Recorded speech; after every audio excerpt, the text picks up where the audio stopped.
Hi friends, I am Ankit and today I will show you how to make my Thread account private. Friends, if you want to make your Thread account private so that only person follow you can see your post and interact on it, then you simply need to open your Threads application. In your Thread application, you need to press on the profile icon and here you need to press on the two lines.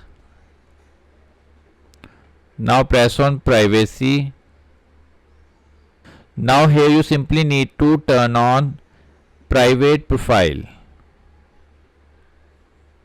Now it says switch to private account. Only approved followers will be able to see and interact with your content. If you agree, press on OK. Now your private profile is active on your Thread application. So friends, like this you can very easily make your Threads account private.